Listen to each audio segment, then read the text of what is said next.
We're live. Welcome back to LOOPcast. It's Tom, Erica, and Josh. Josh, Erica, where's Erica? No, Erica. No, Erica is hopefully on the beach, sipping on a margarita or something nice. Well-earned vacation for Erica. If you want more Erica, though, of course, yesterday we had the latest Erica piece dropped about why women are quietly giving up on marriage in America. It's riled up the male community on YouTube so far. I think if you stick through it, it's good. So I was like, I have a feeling this is going to make certain corners of the internet angry. It's actually very good.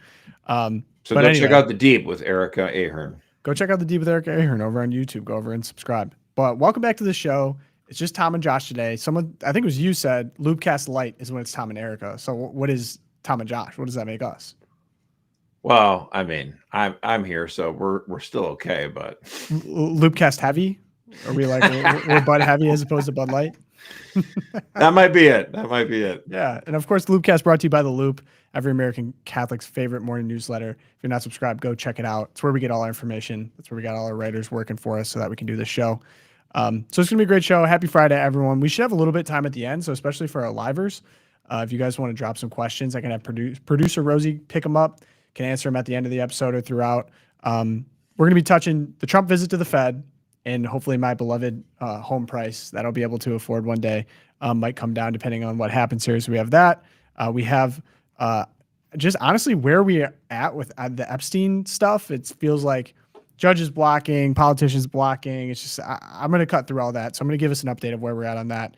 And then finally, we have Tulsi Gabbard. The Clintons are now involved somehow in this Russiagate scandal. I think they were before, but some DNC emails leaked. Very interesting. So good news, Twilight Zone, all that good stuff. If you want to help us out, someone said LOOPcast Loaded is the new name. I like it. Locked and loaded.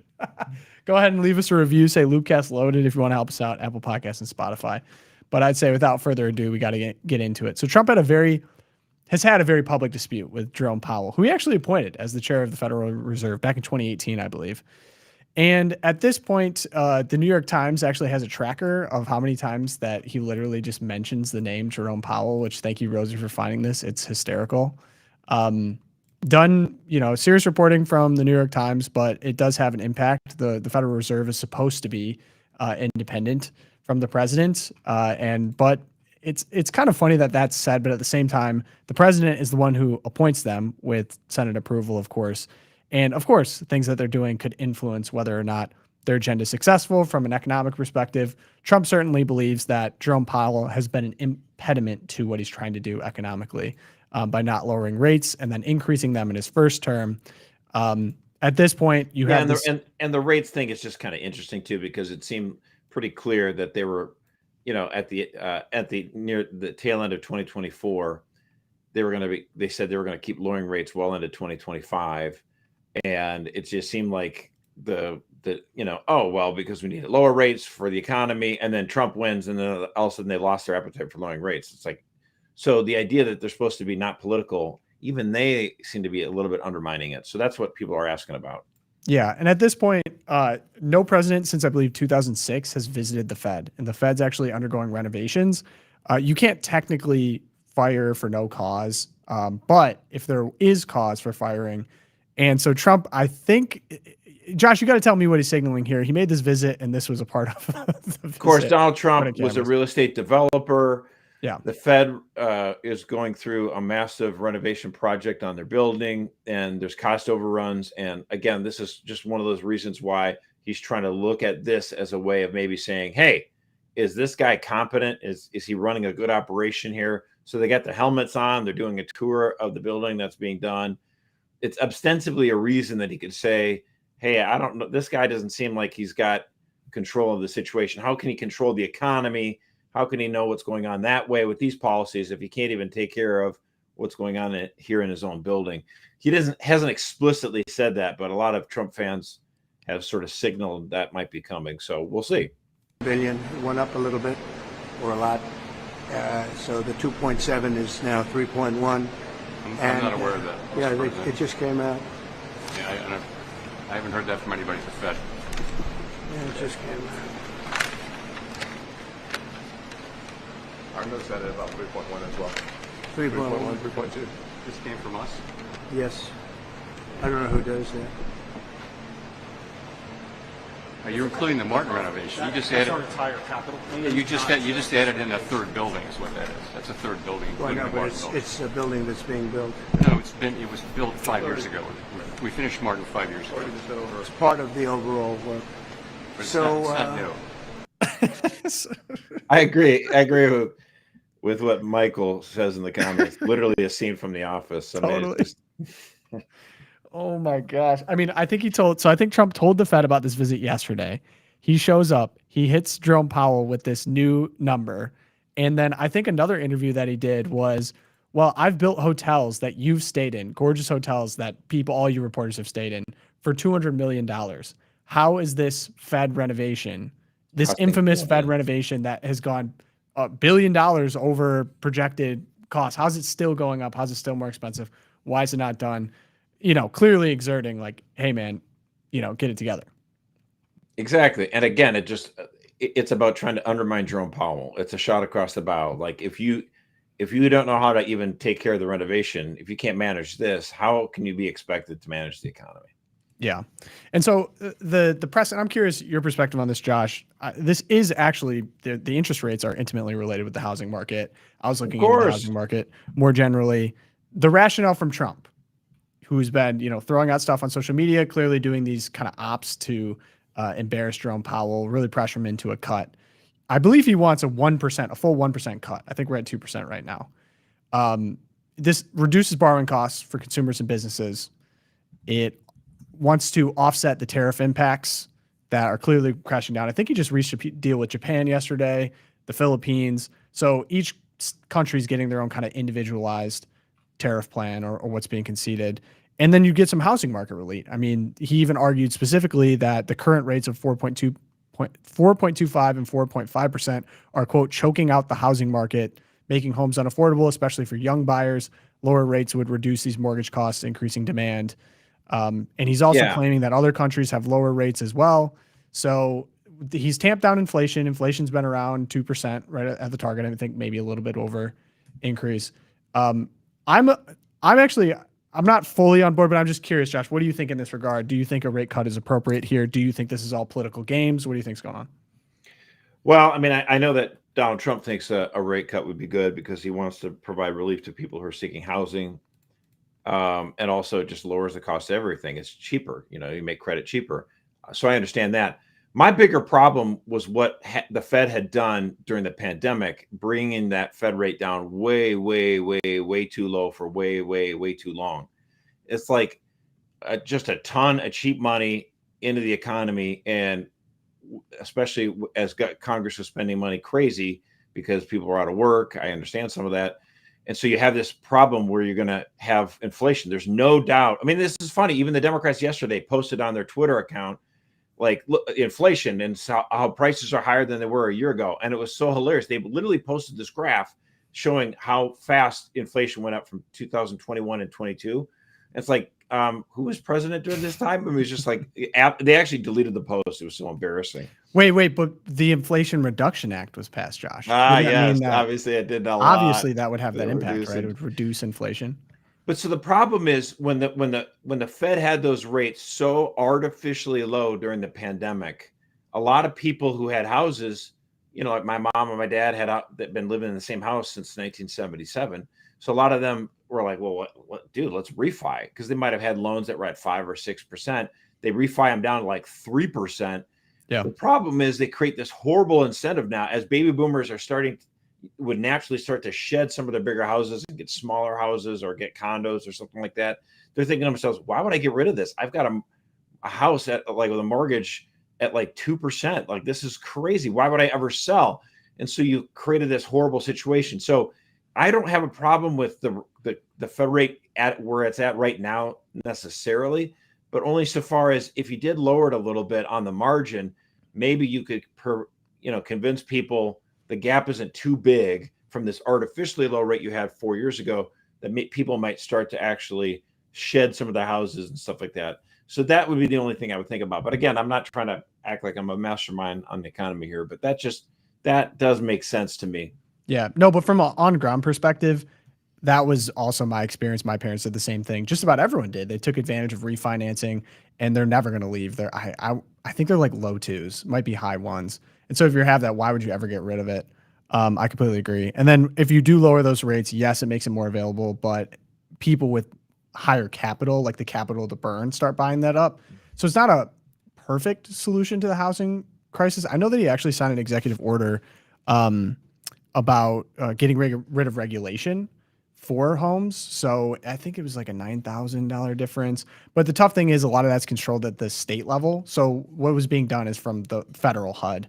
But at the state level, they control what the regulations are. What Trump needs to do is to get the Housing and Urban Development to create incentives with the states that they relax some of these regulations to make it a little bit easier for home construction. That won't be so, pricing people way out of the market. I mean, it's astounding how much housing has gone up, and it's precisely because we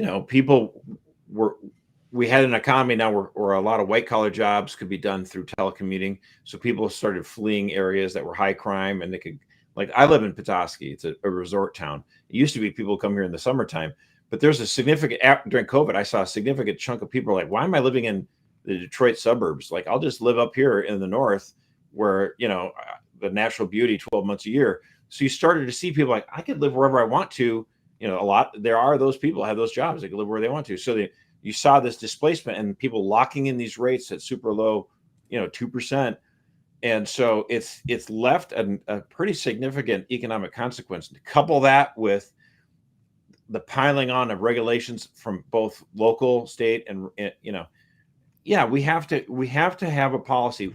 We need, actually, I say this is the person, Gen X, is sort of in the middle between you, Gen Z, and then also the boomers.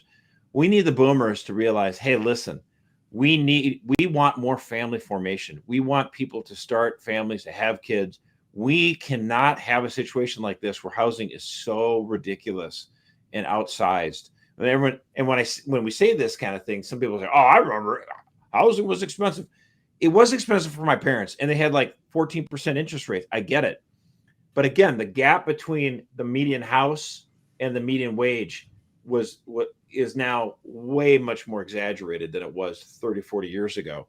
Yeah. Does that make sense? I mean, yeah. Yes, wages have gone up a lot, but the price of housing has gone up exponentially higher, like by a factor of 3. So it's like, it's just, people can't afford it. We have to do something about this. I have the median home price currently is $435,000, $300 right now in the country across the United States. It's like hard to wrap your mind around that. And I am somewhat sympathetic too, because people will also say, well, homes were simpler. They didn't have as many amenities or extra stuff. And in a way, I feel like we've kind of traded luxuries becoming cheaper for essentials becoming much more expensive. So houses are a great example of that. Education's a great example of that. Healthcare is a great example of that. Like, all three of those as a percentage have increased 100-fold. But you can buy a flat screen TV for $300 as opposed to a TV maybe costing $3,000 or $2,000 back in the day. I remember when it cost that big. Yeah, exactly. And it's like, okay, those were understood properly as luxuries at the time, but because we've globalized the economy, it's like, well, we can produce those much cheaper. So you can buy that cheaper and you get your subscriptions and stuff, but the things actually essential to live are now, outrageously expensive. And talk about the mechanics of how it gets there. It's kind of besides the point, I think, to what you're saying. This is the difference between people being able to start families and raise children. And as we said, we just had the last high school graduating class, the biggest we're going to have looking forward. It's all downhill from here. If we really don't, I think everyone kind of acknowledges that to be a problem, but maybe don't agree on solutions per se to that. I think one very easy solution would make it economically incentivized to actually start a family. And part of that is ownership in the American dream through a home. Yeah, and you're seeing, like, if someone mentions in the comments, the investors that they're going around snatching up the smaller starter homes, paying cash and renting them out, and so like the ability to try to buy a house like that, is a lot tougher. So what we should try to do is, again, all of these things are choices, and I don't mind people trying to earn extra money, but we have a problem in the economy when young families can't afford to buy even starter homes.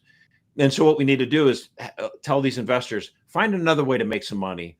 We don't want too many investors buying up homes, especially the when they're done by like the mutual funds or whatever. I hate it when that's done. Yeah, like big companies. It's one thing if just it's a back them small up. investor, but like you can create a system where, you know, you increase the taxes on, you know, on people if they're trying to, you know, gobble up some of these smaller homes and turn around and rent them.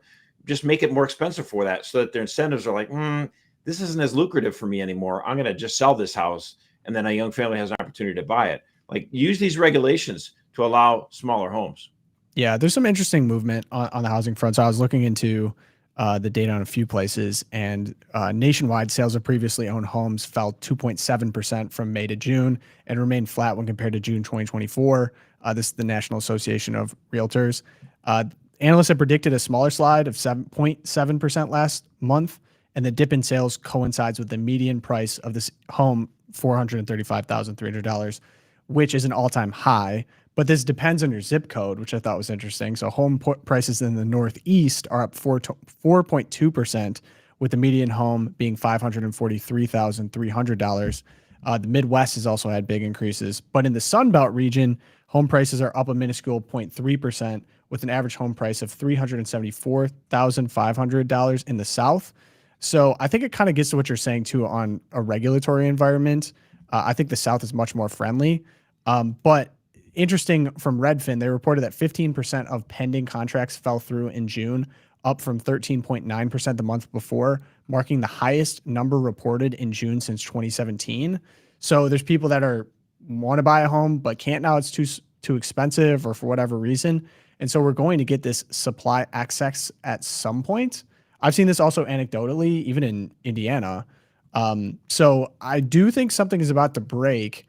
The question being, would the interest rate being lowered to an extreme level be the solution? I'm not sure Maybe that's not an the extreme answer, level, but at least a little bit of a cut.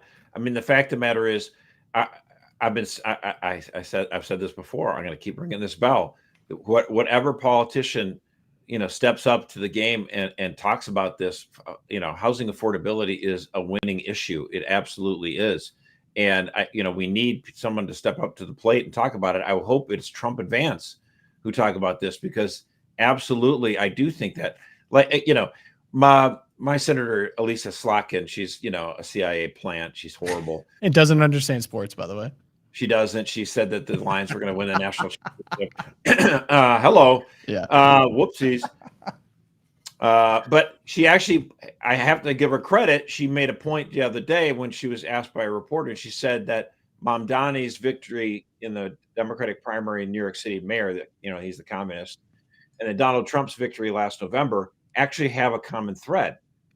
And that might sound really confusing at first. Like, wait, what? I mean, the only connection I see is they're both from New York. I mean, hello. Well, he's obviously, Mamdani's not originally from New York.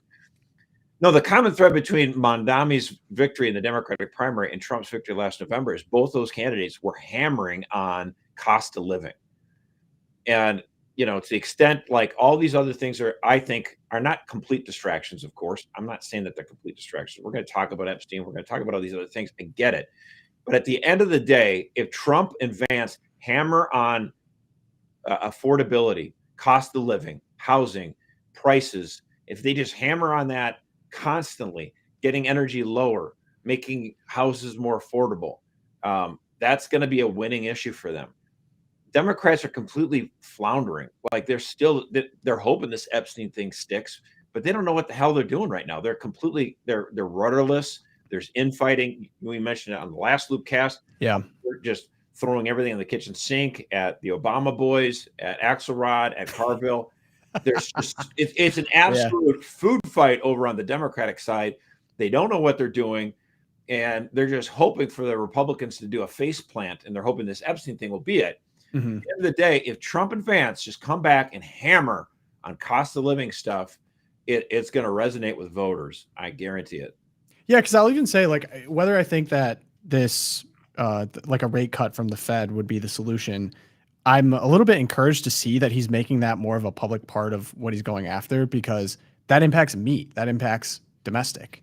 At least he's trying. You know what I mean? Like, the one thing I will say to go to Mamdani, like, he isn't tainted by a lot of the Democrat floundering, because he has hammered these domestic issues so hard, almost to the point where someone went through his Twitter activity all of his tweets. And the guy is such an extreme socialist communist. Like He's totally there's no communist. question. He's totally crazy. But he was able to harness public sentiment so well in this last election out of nowhere. He was a 1% candidate. And he rode all the he wave. did He was knew what he's hammer doing. like food, how much food costs. I want New York to be affordable for New Yorkers. And it just speaks to everything we're saying. And they tried to tempt him with like, where are you going to visit outside of the country? And of course, everyone wanted him to say Israel or whatever. He's like, no, I'm going to stay in New York. That's who I want to be the mayor of. And people are like, oh, that's whatever, anti-Semitic, whatever. No, it's actually people want New York to be taken care of. And I feel like we're getting a part of all these distractions everywhere.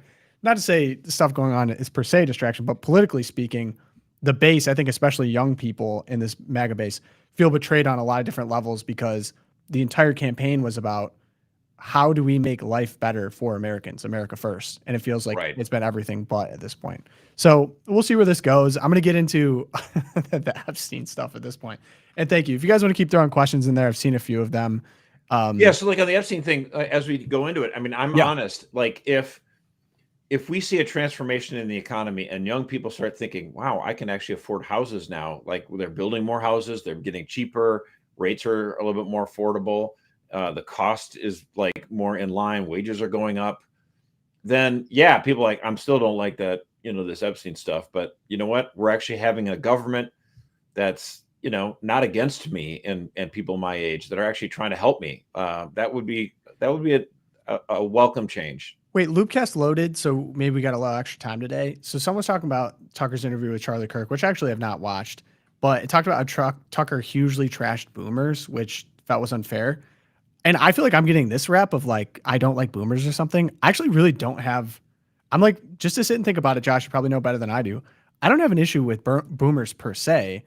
I think that they, in a lot of cases, followed the economic incentives presented to them. Like my issue actually is much greater with the government. Like I think of NAFTA being such a sellout. I think of the foreign wars. I don't think the boomers were like big drivers of those things. Those are my when these debates happen. My good friend Austin Ruse, who is also a baby boomer, he's a younger boomer.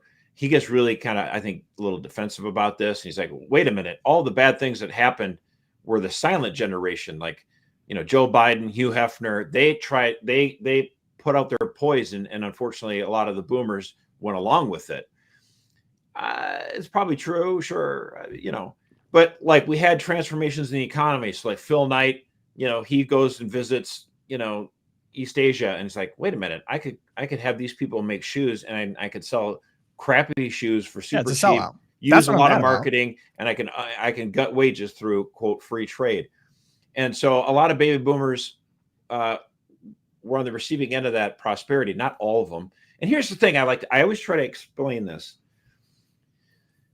Now, we have this guy Mondami who might win mayor of New York City, right? The fact of the matter is there's a good 35 to 40% of the people in that city that are, I would say, common sense. They're conservative leaning, even in New York City, right? Like that doesn't seem that hard to believe, right? That means you're talking about 3 million people who live in New York City who are relatively conservative. So when I bash on New Yorkers, oh my gosh, they're going to like this communist. How could they do this? I'm not bashing on all of them. Same thing I would say with the baby boomer generation. Like the baby boomers, a lot of them and their generation went along with a lot of these structural changes. They were into the hippie stuff in the late 60s. They were, into like the meat, the greed of the 80s or whatever. And like free trade, if it gutted factories, they didn't care. Does that mean all of them thought that? Certainly not. My father's a baby boomer. He's from La Crosse, a hard, working town. And he thought these free trade agreements were terrible. And he saw factories be shut down. We're not trying to say that, like every boomer is evil because of the actions of their generation. Look, I'm Generation X. Okay. There's a lot of good things about Generation X. They're very Republican, but we went along with pornography. Generation X did. We went along with same-sex relationships. We were totally cool with it. So do I bear the sins of my generation? I certainly do in some ways. Yeah, obviously. I'm fighting against it tooth and nail. So when we talk about the boomers, people need to understand. Wait, Josh. There are 40% of the boomers that are awesome people. Yeah. Like, okay, Josh, let me, because this keeps coming up in the show and I don't know why I'm getting criticism for it. You understand better than I do. What are, say, the top 3 frustrations with the boomers, and then I'm going to make you say 3 nice things about the boomers, because I love, like, my grandparents' boomers. I love my grandparents. Yeah. So with the baby boomers, I think one of the things that I think I find frustrating is that, again, Bill Clinton and George W. Bush, 2 back-to-back. Actually, by the way, Barack Obama is a baby boomer too. He's at the very tail end of it. He feels more Gen X. But those 3 presidents were all for, adventures overseas with, like starting foreign wars. They were in favor of what I would call free trade. Like, and the thing is with free trade, like, I want free trade with countries like England and France and Germany for the most part. I think that's good because they have good treatment of their workers. They have sensible policies. They don't make 7-year-olds build iPhones. You know what I'm saying? Like, Yeah. And well, if you put those regulations in place, right, it's more expensive. Well, certainly if you don't use child labor or slave labor, it's more expensive. Duh. Right. So you don't want purist free trade, because that allows China and the countries that they partner through, like they did an end run around some of our tariffs for the last few years by using Vietnam and Indonesia to funnel their goods through it. So, you're not putting a tariff on China, but you don't have a tariff on Indonesia, but you have a tariff on China. Well, they just give the goods to them and then sell them through there. Okay. So this idea of free trade that came through NAFTA, WTO, inviting China into the WTO in the year 2000, those kind of things that gave a temporary boost in economy to those who had stocks, white collar people, but it decimated our blue collar workers and our factory workers. That was done on that watch. I think that's terrible. The idea here is you need to have some sort of arbitrage. Okay. You need to have some sort of tax or tariff so that there's not an advantage for a country like China to use slave labor or child labor to get costs super low and flood our market with cheaper goods. Yep. Because that's not fair to have that kind of a trade. Like, yeah, okay, we could have slave labor and then undercut wages, but we're not going to do that. We could have factories that put out a ton of pollution and just pour it into the sea or the river. We're not going to do that. But if China is doing that, and that's how they're able to get these cheaper prices, so we have to make sure they have no incentive to do that. So we crank up the tariffs on them. So they're like, well, I guess there's no incentive for us to pour this pollution into the river, or there's not this incentive to have 8-year-olds work here anymore. So then maybe they'll use, that those tariffs will make that adjustment. So boomers had a bunch of free trade agreements in the late 90s and early 2000s that were not taking those into consideration. Yep. So that's a big problem I have. And like I said, all the foreign wars. Yep. Adventurism. That's another problem I have. And again, I would say, every generation thinks the next generation is lazy. But the critiques that I'm 48 years old, so I'm not talking about myself anymore. I'm not a young piker anymore. But I understand the concerns of your generation, Tom, where you say the wages that we are making relative to the cost of houses is way disproportionate. Yeah, it's unbelievable. So we have to get this back into alignment. Same with college. Now, what will I say about boomers that are very good? Number one, I think baby boomers had done a lot to improve race relations. We had improved race relations so well because of the baby boomer generation. They deserve enormous credit for this, to the point where by the 1990s, yes, there were still problems. We had the Rodney King riots and all that other kind of stuff. But for the most part, in popular culture, in our business culture and everything, we had pretty much achieved the best race relations we had ever achieved by the 1990s in the history of the country ever. Yeah. And what happened is the race charlatans like Jesse Jackson and Al Sharpton realized that was bad for their business, and they and Barack Obama changed that around, and they've made race relations so much worse. Social media amplifies that, and webcams recording everything have made things worse. But overall, I give 100% credit to baby boomers for improving race relations. That was outstanding. I think baby boomers were awesome with the technological stuff.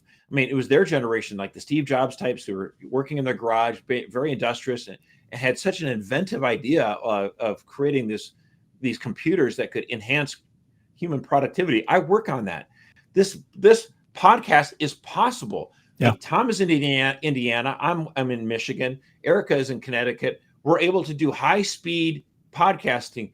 Like, that's the baby boomers. Like, absolutely. I mean, Steve Jobs and Bill Gates has gone crazy with his donations and his subterfuge. He's helping out Red China or whatever. But for the most part, like, before he went wackadoodle, Microsoft was another company with great innovations. Like, these are like the computer age. I think it's a great blessing. And again, I'm not trying to say that every baby boomer is evil. Like, there's a lot of someone said, how many baby boomers donate every month to Catholic Vote? A lot of them do. Yeah. I'm very happy for this. Yeah. I'm absolutely understanding of this point. So I'm not trying to rag on all this stuff. Dude, there's a lot of problems with the Generation X in my generation, but so, I mean, what do you want me to say? We should have done a generational episode.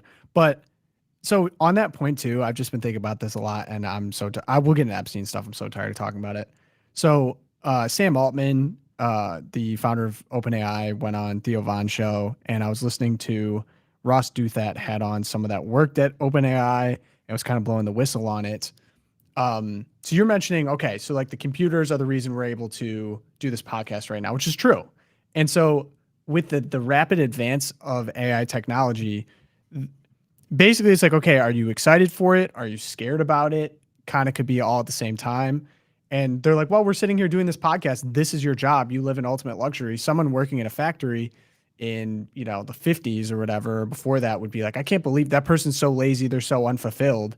And yet, they're producing this creative content. We're doing the same thing, right? Like, we do this new show, and I'm like, okay, I agree with that to an extent. But then they're also like, well, AI is going to be able to, Delta's using AI prices, and they can scour all of your web activity, including your emails, to know how to appropriately price flights to see, is there a funeral coming up? How bad are they willing to pay? They could pay that. Or there's another interesting concept that they're talking about. By the way, again, opens an avenue for Trump Vance to come up with some sort of digital bill of rights. Like, I think they have to, because the biggest thing, so where AI is now, and we're not even close to where it's going to be, but people are talking to AI to drop legal contracts about disputes right now. They're using it for therapeutic reasons. Like, I have this issue and they're saying it. And right now, all that data is in the big Wild West. So accessed by all these large language learning models, who knows who could get a hold of that? The privacy rights are really kind of like the Wild West, as I said. So by the way, on the technology stuff too, that is a big generational change, whereas baby boomers are like, look at these changes. We can make our workforce more efficient. We can communicate with people better. And because Generation X was like the first truly latchkey generation, raised by television and TV dinners because of divorces and moms working out of the home so much, that Generation X was they're the ones that look at technology like, we can have a complete AI, and boomers are like, whoa, dude, this is a little crazy. So the baby boomers in this sense, I will give them credit for that. We're like, technology is good, but let's not let it be our master. Whereas some Gen X types, and millennials are like, this is awesome. We can create a whole new world, like a new humanity. And like that is, I'm going to take my appropriate blame for my generation on that. So I place a lot of blame too on, like, if anyone's been on the internet lately, the tech overlords, you think about all the progress that we made, even like the boomers, in terms of physical progress of making people's lives better. And in some ways, I think the trade-offs we made in the 2000s were just absolutely a catastrophe for real Americans in the country. Yeah, sure, you got iPhones, but can't afford a house, and that's part of the problem. But if you think about it, the industrial base, what do they call it? Like extractive capitalism. So like, what has been done by the tech community, instead of like actively making people's lives better, social media and everything has just basically, you can call it evolved or devolved into algorithmic threads with short form content that addicts people to it so that they can get as much ad revenue out of these people. Use your data online for ad revenue. Like, the algorithm thing is like, it's total crack cocaine. Exactly. Oh, and you just like giving to Star Trek. children. Oh, you like baseball, and then you yeah, exactly. In, like, and like, okay.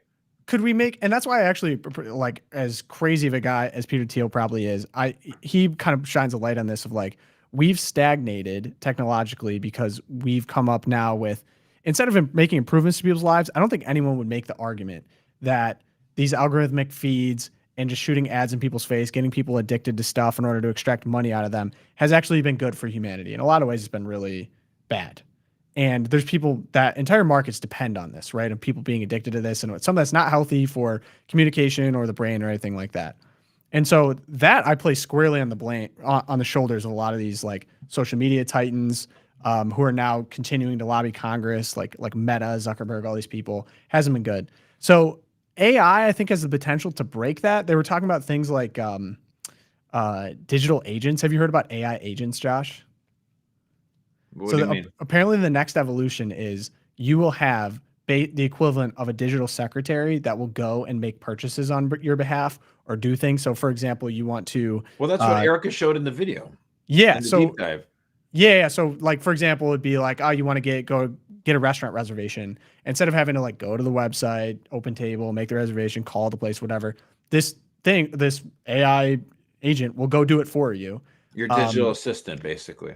Because what you're saying is you're not your digital assistant. You don't like the act of like having to go on your laptop, having to go to the website, have to do this. You like the fact that you have a reservation at the end of it. And so this is revolutionary for a couple ways because you now don't have to do all that stuff and it's done. And then the other thing is the entire like business model of the internet in terms of your information, your web traffic, everything like that is now kind of gone or fake in a way because a real person didn't go to the website. Your AI agent did.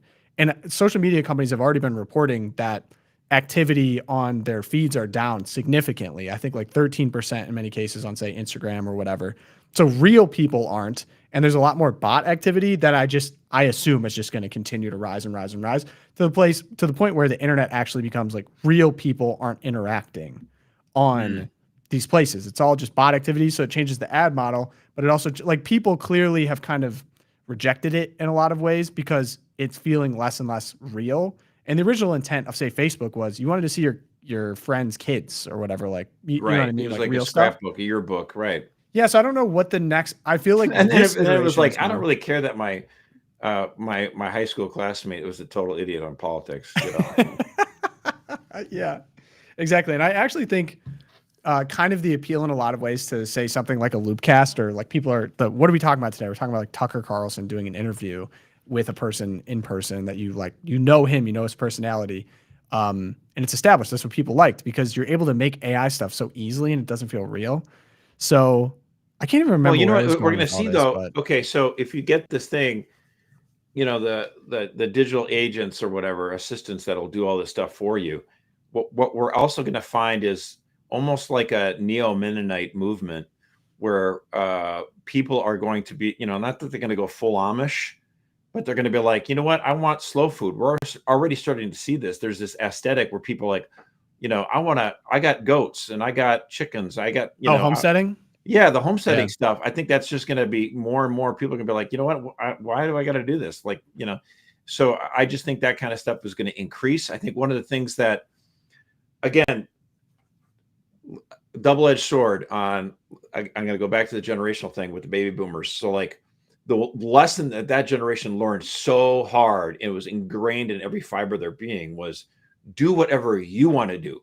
Your life is your adventure. And I remember asking my mom and my dad, born in 46 and in 51. So like they're the early boomers, right? They learned this lesson the deepest. Like, well, what should I do? What should I do? And they're like, whatever you want to do, honey. I'm like, well, I'm, you know me, I'm asking for your advice. Like, you know, whatever your heart wants. Like, oh my gosh, would you stop? You sound like a freaking hippie song. Give me some advice, actually. Yeah.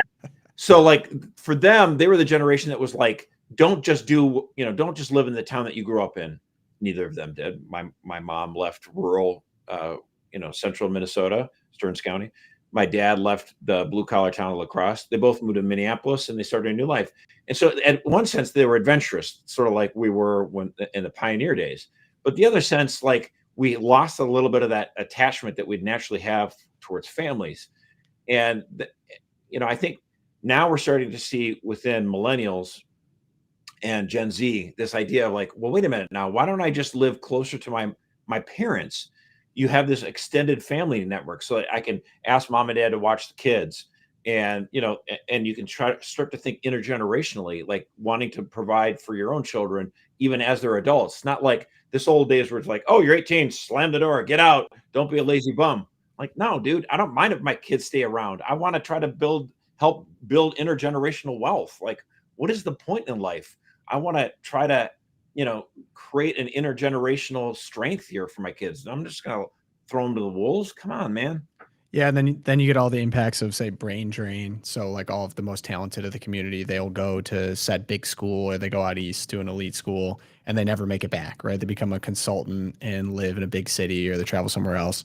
And that was actually a part of, like, I think the shiny ideal was you get to go live at a place with cool bars and all this luxury, whatever, cool city, and you leave behind your kind of podunk whatever.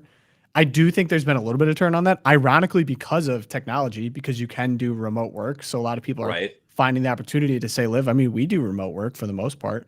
Right. I live in a town of 5,000 people, and yet I can do all the work I do with Catholic Vote. Like, yeah, exactly. So I think like it's weird. There's all these double-edged swords, but in regards to AI, I think the current place we're at with the internet, I think many people will acknowledge it's not great.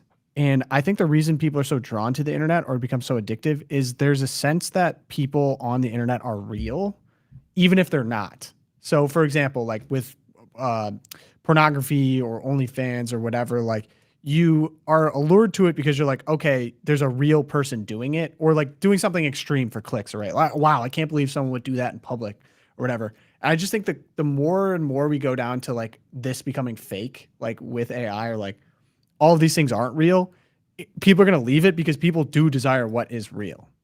But there's a fake veneer of it's kind of real, or people might have thought at one point it's real. That's why people get kind of duped by the AI stuff. And as it becomes more of a fake landscape, I think people will leave it. And as you're saying, there's going to be more of an emphasis on what's actually real and in person. Like there might be a desire to throw it all away, or what gets implemented actually does allow you to spend less time trying to find out what's real or not, or it could be abused. Who knows? I'm really freaked out by a lot of these AI people. I'm not going to lie. I would love to go do some more interviews on that, because there's some OpenAI people. There's a whistleblower through OpenAI. Like they don't have the right guardrails on it, but I almost feel at this point it's a little bit of an arms race. I think it's appropriate to call it an arms race. That's how Trump's treating it. That's how all the AI people are treating it. How much money they're spending into it, because it's like when someone has it, then you'd rather have it be you than someone else. It's like an atomic bomb. Yeah, and again, I just think it speaks to, we definitely need this kind of digital bill of rights where, like, as artificial intelligence comes along, there needs to be in law like a preference for real humans as opposed to and like you can't do certain things. Yeah, I mean, yeah. Shout out our boomers for real. I love you guys. You guys get a hard time, and and I love boomers. I have nothing wrong with boomers. I do kind of hang the green carpet churches a little bit on the boomer generation of priests, but we're coming back. It's all good. We're coming back. It's going to be great. So, okay. We had stuff on Epstein. I'll give a very brief description of where we're at on Epstein, and actually curious your thoughts, Josh. So we found out in May 2025, Donald Trump was informed by Pam Bondi, the Attorney General, that his name appears in the Justice Department files related to Jeffrey Epstein. No evidence has tied Trump to Epstein's crimes, but the public has yet to see it in the way that Trump's name was involved. And this is the first we've heard of Trump's name being involved at all. Okay, so not great. Also, this does contradict, he's previously denied being in these files, any of it. I have it here. That was back in July, I believe. And so we get this congressional session. I was really trying to talk to Tinfoil Tom about this, because Mike Johnson declared that he was cutting short the legislative business of this week and sending the House home for an early summer break to avoid a vote on the release of the Epstein files. I was trying to look into the rationale for this, or see what Tom was saying. Do you have anything you want to say on that, Josh, before I... Well, again, it's like you're doing a rush vote before everyone's going to leave, and it's like, it's an embarrassing vote. Like, are you against transparency? And so it was just easier to say, not for this, just go home. But like, and so then Democrats like, oh, well, what are the Republicans afraid of? Well, then the senator from Oklahoma, Mark Wayne Mullen or whatever his name is, he gets up and says, hey, let's release all the files. And he's a Republican senator, asked for unanimous consent, and the Democrats said no. It's like, oh, so are both parties playing games on this stuff? I mean, what's going on? Yeah, that was kind of like jujitsu though, because I believe Ruben Gallego, he had a resolution previously to release everything, and then Mark Wayne said, "Okay, I want a more narrow version of this," and they're like, "No." So both sides are kind of playing jujitsu on it, to my understanding. What's frustrating about this is now we see like this judge decides to block the files, and I think this is hard to digest properly because I mean, I think he said he didn't have the authority to release them. exactly. So if I could just read the headline here, judge denies Trump request to release Epstein transcripts in Florida. And I think it's important to be specific because we've had so many judges overstep their authority, say like Bosenberg, legitimate presidential executive authority saying, no, you can't do that. Temporary injunction all over the place. This is actually not what's happening here. So on July 23rd, again, that could be a thing real quick. Like Trump's like, it makes it easy for him to say. So he calls on the judge to release the files, knowing that the judge can't. Yes, that is essentially what's going on here, in my opinion. July 23rd, they rejected the Department of Justice effort to unseal Jeffrey Epstein's early grand jury transcripts, ruling that the motion didn't meet the strict secrecy exceptions.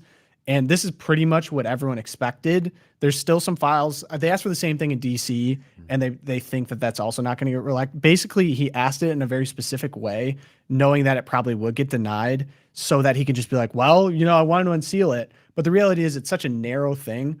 And I listened to this great interview with Julie K. Brown. She was the Miami Herald reporter that broke a lot of this Epstein stuff. Shout out Russ Duthat. Interesting Times. It was a really good interview. She was the OG person tracking down the victims and hearing what they had to say and really realizing it was a much larger thing than it actually was. And in reality, this is actually about the money. If you go listen to that interview, she's like, I've been frustrated with the government. They're trying to build this case against Epstein based on victim testimony. And all of these victims are so terrified. There's hundreds of them, by the way, that Jeffrey Epstein and Ghislaine Maxwell, they'd bring them up for a massage, with someone bad, and say, hey, you don't have to do it again, but you just need to bring me another girl. And so, girl after girl after girl after girl after girl would come, they'd be molested or sexually assaulted. And there was this whole fear atmosphere. And one woman actually came forward. She's the one that said she was assaulted by Prince Andrew, and they actually settled out of court. She's now dead. And mental health issues, she was abused as a child, say what you want, she's dead. And so the rest of the victims are terrified to come out now and say anything because they saw how she was treated. And Alan Dershowitz was just nasty and vicious against her. And I mean, he was accused, so I mean, I could see it. But basically, these women aren't willing to go up against legislative all-star teams, all the powerful men all over the world. The real thing that should be happening is that, in which I've basically been making the point about, it's not about a physical list. It's about transparency and accountability. And this has to do with money, because I saw the Conan clip about Jeff Epstein, the financier, the New York financier. If anyone knows that clip, I always laugh at that. But it's about the money. And he has, in reality, I think Senator Ron Wyden talks about this, there was $1.5 billion in suspicious activity documents filed directly after Epstein's death. So from offshore accounts, from people all over the world, from all of a sudden money's going in and out of Epstein's account, and the FBI flagged it, rightfully so. I was like, what's going on here? Why is it going everywhere? Because he's connected to all these people. That information's in the IRS and the Treasury data, and the FBI has, and Trump has legitimate purview to release this, but he's not going to release it. I mean, I have to agree with the point that Bill is making in the comments. Whether it's true or not, I don't know. I'm not saying that I'm not trying to undermine him, but the point he's getting at is that if you're the Trump camp, you think that the current files have been corrupted by the deep state, like people throwing stuff on there, information that may not be true or whatever. And, whereas the grand jury files have not been corrupted. So that's why Trump wants those ones to be released, so that you're like, see, this is the real list. I'm not, so I don't know if that's what's going on. That it would at least explain, the Trump camp's view on this. Again, I don't know enough about this. And I will say this, what you had said the last time around, we didn't get a chance to touch on the Obama stuff with the Russian collusion stuff. That Clinton was on tranquilizers, insane. But the point about this would be, is it that all this stuff, is it that Tulsi Gabbard released all this stuff on how Obama was responsible for ginning up the Russian collusion with Comey and all these guys as a way to deflect attention away from the Epstein stuff? possible for sure. That's possible. Yeah, but it's also possible that Washington, the deep state knew that Tulsi was coming forward with this stuff and decided to release all the Epstein stuff as preemptively to try to distract attention the other way. So people be talking about the Epstein stuff instead of talking about how we had a president of the United States working with intelligence officials to undermine Donald Trump and the next president, pushing this entire hoax, getting the entire media to play on it for 3 years. My mother believes all that stuff. Yeah. There's a ton of people who believe it. And it was all baloney. It was 100% horse manure. Pause. Pause. I'm not saying it's bad. No, not going to pause. Okay. For a second. It is. I agree with you that it's possible that Trump's like, hey, release MLK, release all this other stuff to draw attention away from Epstein. Is that possible? Yes. I conceded that last time. I concede it now. It is still possible. Yeah. I'm just saying it's also possible that the deep state knew Tulsi was going to release all this stuff. So they're like, let's just throw all this Epstein stuff out there. Wait, but who put the Epstein stuff out? It was Dan Bongino and Kash Patel and Pam Bondi. What do you mean so is she the deep state? I don't understand. There's the administration. Pam Bondi brought that stuff up. You're saying Bongino did? Well, the FBI put out the report essentially saying case closed, nothing left to say. Pam Bondi said list on my desk, and all of a sudden like, no, that's child pornography. No, he wasn't a trafficker. No, there wasn't. He killed himself. It's conclusive. The FBI did that. Yes, I know, but like the Wall Street Journal coming up with the stuff and all the, about the letter and whatever. Yes, all that stuff. Where does this stuff come from? Oh yeah, I mean, I'm not right, but it again, it gets back into the problem of the own goal, right? It's like they ran on it. They said now there's nothing there, which was insane. And then a few days later, it becomes a Democrat hoax. But why has this become such a massive news story over the last 2 weeks? Because the FBI put out the memo saying that the case was closed after doing all this. Right. And so what I think did is invited the deep state to put out some of this other garbage, like the whole like the Wall Street Journal thinking they had this massive scoop. Oh my gosh, Donald Trump wrote this note. Even if he had actually written that note, which he says he didn't, like it was 2003. Like Donald Trump didn't deny that he knew Jeffrey Epstein and was friends with him back then. That was like not a dispute. Like what's the gotcha? Like if you actually had hard evidence that here's a manifest where Trump flew to this island, like, whoa, that would be a smoking gun. But they don't have that. You know what I'm saying? Yeah, but at the same time, he was like best friends with them for a long time. But the problem is, if he would have just handled this properly in the beginning, we would not be in the position we're at right now. And I think you'd concede that. I conceded that the last time we talked about it. And so now the more that it gets like this, the more it makes it look like he's implicated. And my actual theory on this is it actually has very little. The sex trafficking, as horrific as that is, and it's insane we live in a country where this has not been prosecuted in that regard, because he got such a sweetheart deal back in, was it 2008, 2002, something like that, is insane. But that's a sideshow. Like the real crimes committed here was the money, because Jeffrey Epstein was in possession of billions of billions of billions of billions of dollars, had all the influence, all the connections, and he should not have been. The only explanation for that is that he's somehow either propped up by wealthy individuals. He has CIA connections. He had documented Mossad connections. Ghislaine Maxwell's dad. He was able to use blackmail. But that's a sideshow. Like Julie K. Brown was talking about. Maybe that's how he was able to exert the power. Is my point. Yeah, but Julie K. Brown was saying, like, in her opinion, she's like, I don't think that the sex trafficking ring was how he was influencing people to do stuff. It was more like, I know that you did this, so work with me here, basically grease the wheels. Like he might not have even been like functionally employed, say, by the Mossad or the CIA. He might just have cooperated with them or greased the wheels or moved in. I think that's probably the most likely. And the tough thing about this is because there's such hardline conspiracy, because none of it makes sense, and so it lends itself to this. We can't get to the actual important part of it, and I think that's why no one wants to release all the financial information that we have, is because it implicates Democrats, it implicates Republicans, it implicates foreign countries. I mean, Prince Andrew, it probably implicates the UK, implicates the richest people in the world. So that's why there's just like a trifecta of people that will make sure that the real information will knock it out. I agree. It's not just a Trump thing. There's a lot of people that want to stop this from getting out. Yeah, and it's funny. People are saying, oh, well, they're going to talk to Ghislaine Maxwell. They're going to put her on the stand. What makes you believe she's going to give up anyone? She has no incentive. She has no incentive to. She knows the right things to say. She's going to be coached. I don't think that she's going to burn it all down. Why would you do that? Why would you go against all these powerful people? It doesn't make any sense to me. I don't think we're going to get anything out of that. So it's frustrating because you're not getting anything. I don't think we're going to get anything out of this. Actually, out of either. I don't think we're going to get anything out of the Obama stuff either and the Clinton stuff. Although it was kind of crazy that the DNC had leaked emails to Russia, or Russia got a hold of them somehow, saying that Hillary Clinton was on tranquilizers and that was why she acted so crazy. Well, they got a hold of all the emails because her campaign manager asked, the IT staff, should I click this link to update my Google password? And they're like, oh yeah, you should do that, idiots. So the Russians got all their emails, and that's how we found out about all the horrible stuff Podesta was doing with the Catholic Spring and all that stuff. So yeah, good times, man. Good times. What a time. Well, good news section. I don't know news, if you guys had a chance. Did Rosie or anyone have a chance to bleep out some of the stuff? Because we don't. Josh, you ask, I deliver. Of course I did. All right, here we go. I think this is good news. A robust discussion on PBS with Steve Bannon, a very controversial figure, but he's talking about what should be done to these judges who are absolutely thwarting the will of the American people who elected a president to do something about millions of people in this country illegally. And wow, fireworks.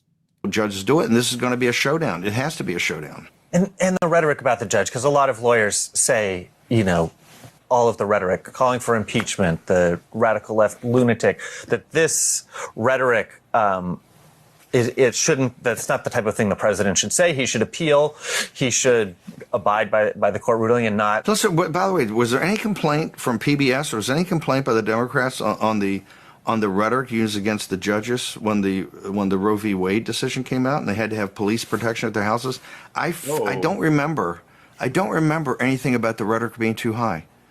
You guys are so fucking phony on the face of it. This is why we're defeating the left. The American people, as they see this, they go, these guys are a bunch of fucking lying scumbags, which you are, a bunch of lying fucking scumbags. You try to terrorize Supreme Court justices over a decision that didn't go your way. And now I'm a huge believer, but playing by the system. The system, we should get these judges, and I'm an advocate. I'm not saying to impeach them right now. That's for the House of Representatives to decide. However, the Judiciary Committee should immediately get Beryl Howell and was it Boasberg in immediately for a public hearing about their conduct. Absolutely. And let's put it before the American people. Let's put what these two have done. These two are radicals. Put them on notice. You put them through this process, whether you impeach them or not, all these other judges are going to fold. Here's what we know. If you take power and exert it, this system's not so tough. You know why? They're all gutless cowards. They've all hid behind the system.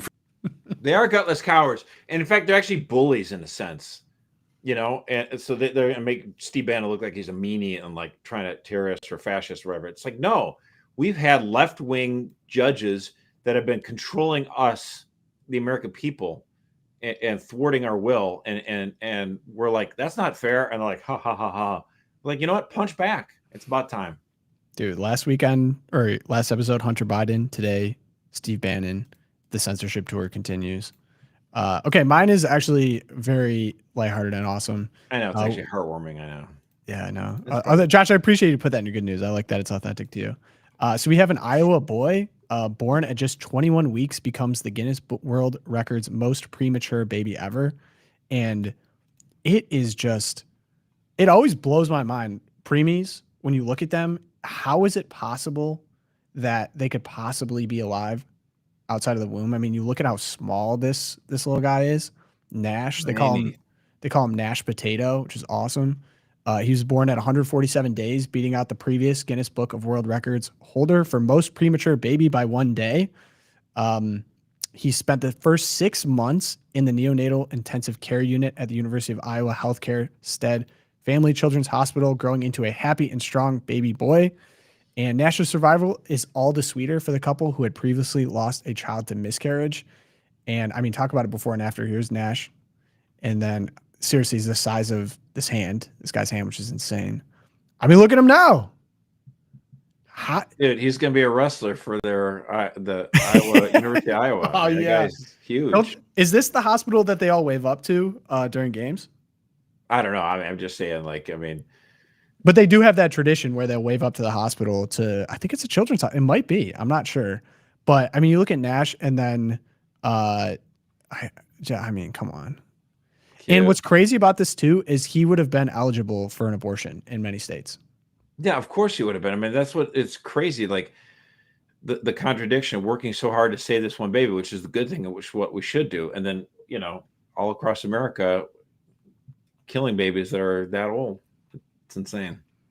But yes, it's so beautiful. I can't believe. I mean, modern medicine in many ways is a miracle. So shout out Nash, shout out the family in Iowa. I hope you become a star-studded wrestler one day. Okay, yeah, and then I think so. I have Twilight Zone. Josh, I don't know if you have one, but I can start first. You go first. Yeah, I got one though. All right, so our boy Chuckie Cheese got arrested in Florida. Look at this guy. Including credit card fraud and identity theft. This is in Tallahassee. So times have been tough for the boy Chuckie. I love this picture in the back. He's just inside of a Chuckie Cheese. There's kids over here. You gotta The best part about take this, his hat off. I mean, not the best part, but one good part about this, that some woman had posted in 2018 sarcastically, "I've got the goods on Chuckie Cheese." So then today she's like, "I told you." Them taking the mascot hat off is unreal. Right in front of all these kids. All these kids got to be traumatized forever. They got Chuckie Cheese, got put in a clink. What? It's just a guy named Larry? What? Oh man, I couldn't stop. That is all I could think about yesterday. Is how funny that is when they put him in the cop car. So that's my lighthearted teasy. So they got from my little Twilight Zone. Warner Brothers has decided to release. I guess this is a TV show. Aztec Batman. Oh, nice. Clash This is of the gonna be Empires. awesome. Oh boy.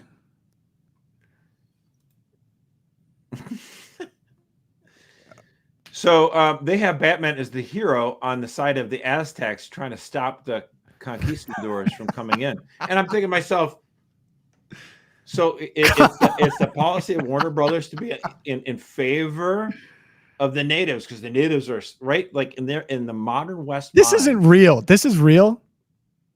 Dude, this is, come on, man. I mean, Are we getting got right now? Is this AI? what, Warner Brothers Entertainment? We thinking this is the official account that they have for Warner Brothers at 1.3 million followers. This is crazy.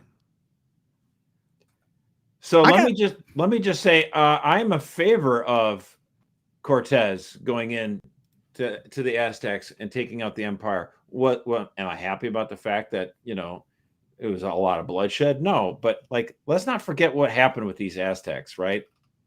They worshipped demonic things. They would call on the sacrifices, to their fake gods. I mean, when I'm not saying that all these conquistador types were like the holiest, saintliest, pious most people ever. They had their crosses and they prayed to the Virgin Mary. And were they perfect? No, but they looked at this and they were truly horrified, as they had every right to be horrified, because the Aztecs were bloodthirsty psychopaths that they would sacrifice. What the imperial law at the time mandated 1,000 human sacrifices a year in every temple, which you're talking about 20,000 victims. Think about how many people that they would have to sacrifice. So they would go after all the local tribes and they would steal their babies, they'd steal their young women, and they would sacrifice these to their gods. So when Cortez lands with his boats and his boys gets there, what happens to all the local tribes? They fight with the conquistadors to take out the Aztecs. I mean, hello. Cortez was looked at as a liberator. Now, am I saying he's perfect? No, I'm not saying he's perfect. But he got rid of a demonic Aztec empire. Good for you. That's why there's statues of Cortez all over the place. Guy's awesome. This kind of feels like, I wonder if this is the case, because I saw this with a few things. There was like a female Iron Man show that big time bombed. But there was a time where this was kind of the hottest thing in the streets back in like the early 2020, 2021, 2022. The kind of like message driven fantasy stuff. And it's funny how much culture has changed since then, because you almost I feel like at the time I just came to assume this kind of thing was coming out, but it hasn't for a while. And so I wonder if they just had this in production or something, like, well, we got to offload it, right? Like we got to get it out. This would have banged like in 2020, 2021, but now it's like, it just feels so out of touch, and it does for a reason, because it's insane. But I don't know. And I don't know, are we getting got here too? Because there might be some like real like Batman comic nerds. Any of you in the chat or in the audience, let me know if this is the case. I wonder if this is like this was written before or something, and we're out of touch because we don't understand the Batman lore. I don't know. I thought he was just from Gotham. Anyway, Yeah, why do you think this is all? because sometimes the comic book people, there's like all these different editions and they do this revisionist. I don't know. It looks pretty just dumb. Google it. It's all over the news. And, No. I think it may be true, but I'm just saying like they're like, oh no, actually this is part of Batman lore that I don't know. Anyway, I don't know where I'm going with that. Josh, we got some questions for the chat at the end of the show. Okay. People are wondering why Erica makes a sign of the cross with their left hand. I think the camera's mirrored. She's making the sign of the cross with her right hand. I didn't even notice that. Like, there's an option with our whatever we use for streaming to mirror your camera, and it must be on because Erica, I can confirm in person, does not make the sign of the cross with her left hand, which is hilarious. well, it's and also, then it's not like it's invalid, right? I mean, if you do it with your left hand, yeah, we have lefty cross makers. I mean, am I wrong? I don't think that there's any. I mean, I use my right hand, but is there anyone saying that it's wrong? Is there like canon law about making the sign of the cross? Oh, we got Rosie typing. I wonder if she has thoughts on this. I don't know. I've never. Oh, the Eastern Rite does it backwards? I believe the Orthodox and the Eastern rites. Yeah. I mean, interesting. Okay, well, I do it with my right, but someone, will Pope Leo accept Subich's retirement? I believe he already has, right?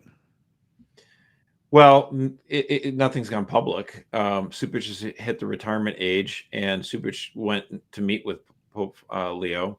Obviously, Pope Leo being from Chicago, Supich is the Archbishop of Chicago. So I'm sure that they discussed the possible replacement, but nothing's been public.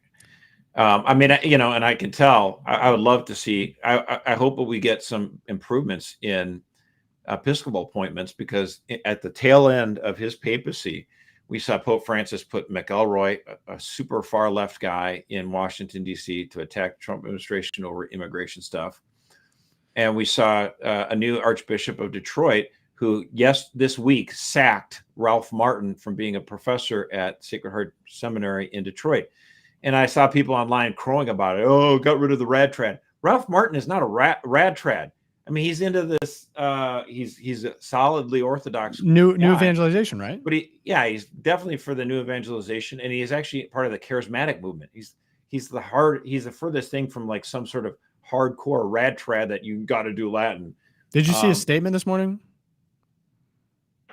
His statement was like, I was given the explanation. I asked for an explanation as to why I was terminated after 20 some years, and I believe the new bishop said, "There's nothing I can say that would be like help you understand," or something like that. He said, but I have like issues with your theological bend. I have to go find the exact statement, but he's also not a guy to like pop off on Twitter, which is making me. No, I know it's very frustrating. So the new bishop of Detroit is very far left wing, unfortunately, I think. And that frustrates me because I live here in Michigan. You have roots to Michigan as well. Yeah. That frustrates me. But I guess my only consolation is that Francis wasn't around to replace Supich in Chicago and Dolan in New York City. So hopefully we'll get better appointments that are not going to be firebrand lefties like McElroy. We can hope. Pray for our church. Yeah. Are you ready to level any predictions? Do you have any No. like Josh's ideal Chicago Cardinal? I mean, I'd love to see Bishop Barrett. He's from Chicago. Wouldn't it be nice if he was the Archbishop of Chicago? I think it would be. That'd be an improvement. You were around for Cardinal George, right? Cardinal George was so amazing. Yeah. One of the I've heard best- great things. I was never around for it, but one of the greatest men in the church. So brilliant, great insights. But I mean, managing the Chicago Episcopal bureaucracy was a chore. Also, update on the Eastern Orthodox. They do it with their right hand, but they go The opposite order. right to left instead of left right. Okay, gotcha. Learning about our Eastern Orthodox That's me, brothers. and then they do it that way. Yeah. Okay. I got that. And then someone asked if I am a martial arts guy. You give me a gym bro MMA vibe. No, I'm actually not. That would be cool. I've never done it. I'm more of a gun guy personally, so I usually take that out of the equation. I think that's what we got. I know jiu-jitsu, karate, taekwondo, and lots of other foreign words. Oh, also speak of rest in peace, Hulk Hogan. Did you see that? Oh, actually, he was baptized recently, that. like back in December. So praise God for that. Yeah, I mean, it was a tough week for my generation, Gen X, because Ozzy too. we lost Theo from Cosby Show. We lost Ozzy Osbourne. I'm not a big Ozzy fan, but then we also lost Hulk Hogan. It's like, whoa, like a big chapter of 80s lore and culture. And as Jesse Kelly said online, it's kind of hard to explain to people today, but the 80s was like over the top, like patriotism that was kind of cheesy and schmarmy, but it was wonderful. It was great. I'd love to see that again. Yeah. Do you have an affinity? So I was just remembering as Thunder Lips from Rocky 3, but outside of that, I was not really a WWE guy, or I knew who Hulk Hogan was. Oh, as a kid, up until about 10, 12 years old, I used to watch that stuff a lot. Yeah, I liked it. So he's just like baseball. A big wrestling personality. Oh, larger than life, dude. I mean, the guy was great. I mean, it was in your hometown of Detroit. That was the big thing back in 87 or whatever. The big WrestleMania where he finally takes out Andre the Giant. I mean, Andre the Giant is just like larger than life personality. I mean, wasn't he in Princess Bride? He was. Okay, so I only know these people from movies. Yeah, no, dude. Andre the Giant was like enormous. I mean, 7 foot, like a million, and he just like weighed like 500 pounds. I mean, he was larger than life. And then this is the passing of the torch. Of course, it's all scripted. Hulk Hogan gives him the big pile driver. And, I mean, Josh, don't ruin it for people. What if they don't? Kids in the audience. Spoiler: it was 40 years ago, brother. No, the WWE is scripted. There's people that probably. Oh yeah. Well, when I watched it was WWF. Oh yeah, very true. Never a wrestling guy. Never got it. Someone was saying that the only thing they actually enjoy is Rick Rubin. Rick Rubin is kind of like a hippie music producer, produced a ton of famous artists, and he's like, the only thing I really like is WWE or wrestling, because he's like, everything else is fake, but they pretend not to be fake, and they're at least, well, we're fake, but we're gonna have a good time. We'll entertain you, right? Yeah, exactly right. It's like, I kind of like that. Okay, good show, guys. Loopcast loaded with just the boys. Hopefully Erica's enjoying her time off. If you want to see more Erica, though, go check out her video from yesterday. And we will end today with a prayer. We always end with a prayer, but I'm just got to get this out of the system. Thank you to everyone who supports us. Thank you to our boomers. Special thank you to our boomers. You guys have been getting a tough time lately. We want to bring you up. We love our boomers. Shout out to you guys. Josh had nice things to say about you today. So I did. We're going to continue to remember the boomers and say nice things because we love you guys. But yeah, thank you to all of our champions too for supporting us. If you want to support us, catholicvote.org/champions, best way to do it. You can email me, loopcast@catholicvote.org. And we're going to be ending in the daily prayer today from the Apostle St. James. Isn't it the Feast of St. James today? It is. And by the way, that does not make it a meatless Friday. You still have to give up meat or do some other form of penance. We do remember him, but it's not a solemnity. It would have to be a solemnity for you to be getting out of that obligation. So like the solemnity of the Sacred Heart or the solemnity of St. Joseph, that would be enough of a high holy feast day that you get a meatless Friday. So this, sorry, not a meatless Friday. And trust me, if there's the opportunity to eat meat, on a Friday, this guy would do it. All over it. All right, guys. Say the prayer in the name of the Father, Son, Holy Spirit. Amen.